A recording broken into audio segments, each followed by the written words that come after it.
Like the man says, we all wish that we knew what we know now when we were younger. And the Yeti SB165 kind of does just that. It's like this old school rambunctious thug of a bike, but one with a master's in engineering and geometry. Park City, Utah's mix of flow and gnar was the perfect place to see if that formula works, and ask ourselves a burning question. Is freeride back? Because this is a freeride bike. Absolutely. Yeah. I mean, like, I got done with my lap on this bike and I had a great time. I had a blast. But like, I got back down, I was in the parking lot, I was like, I just still don't know exactly what this bike is for. It's a bit confusing because you look at it and you think about how you felt on the way down and you're thinking, yeah, freeride. But then you think back and you're like, well, it actually climbs pretty damn good. Yeah, I mean, for how it looks and what it's capable of, you wouldn't really expect that. Yeah, it's got a nice steep C-tube angle, so the position's comfortable.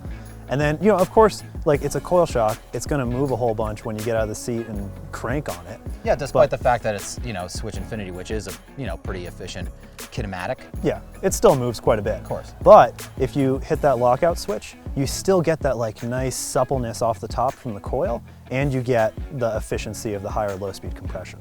Yeah, so it's still like, it'll still behave pretty well through like rooty kind of, you know, technical design. Really well. Yeah, and I mean, that's surprising because, I mean, it's like, you wouldn't think that a bike that, I mean, just the look of it, it's like, it's silhouette. Yeah. You look at it and you're like, nope, you're not going anywhere uphill on that thing. Absolutely. But it's impressive the way it does climb, you know? Yeah. And it's a small wheeled bike, right? So like, on the descents, it does feel, even though it's big and long and burly, I never felt like the bike was riding me, which it's funny because when I first got on the 130 last year, I couldn't ride that bike to save my life. Like, I got the front wheel pushing through corners all the time, and this bike didn't feel like that.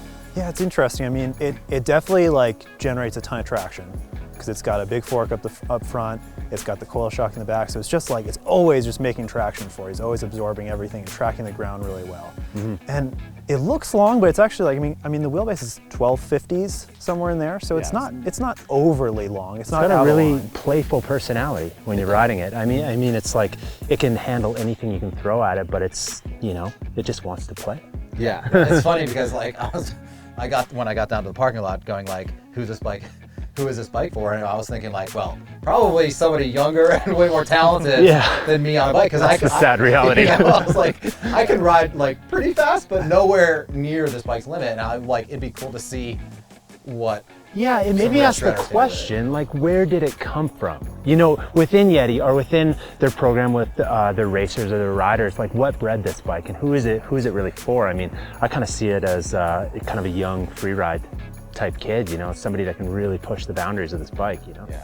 Yeah, in a lot of ways I think of it almost just like a downhill bike you can pedal, which is going to have broader appeal than a straight up downhill bike. Absolutely, yeah. Right? I mean, if you want to get a bike and like really push yourself and hit things that really scare you like on a daily basis, like this is a good bike to do that. Absolutely, Totally, and it's, I mean, it's more like, think back to when like the last freeride era happened and what those bikes were like to pedal. I mean, you didn't. You just like, pushed. They said you could pedal them. No, but you couldn't. Still pushed it. Yeah, you pushed it. You know, and this bike you can actually pedal. I pedaled it up like some wicked steep fire roads. Well, I had it, you know, a few consecutive days with my full camera pack, you know, just weighing me down. And we were out on the bike for hours and hours. And I mean, you know, not a really ideal choice, but, you know, it's such a fun bike on the downs. I was like, well, you know, I'll take it out. And it's like, you can take it out on a big mission. Yeah, it's like, this is like the new era of freeride maybe looks pretty bright, right? I feel good about it.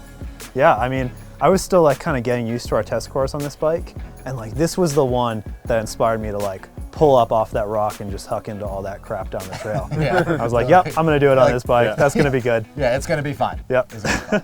I'm pretty excited about this one. I mean, for me, like I think I'm a little bit too old and sore to really utilize it. So it's not really my top pick. But I think it's a fantastic build from them. You know, but that being said, I think it's going to have a really broad appeal. You know, it's going to be on that really progressive end, but it's also going to be on the end of people that just want to have a really good time on their bike, and they're not too worried about what they need to do to be able to have that kind of fun, you know? Totally, and it's a perfect bike park bike too, right? Like if you live near a bike park, but you've also got a bunch of like pedally trails around you. Totally. Might as well, right? Definitely. Yeti was able to put together something that takes what was so captivating about freeride and make it a little more grown up. With a quiet dignity, it'll climb as well or better than any other bike anywhere near its class, but it'll straight kick sand in their faces on the descents. Of course, if you're going to do that kind of stuff, it'd be best to have the skill to back it up. We've got its full review and the rest of the Bible videos at bikemag.com.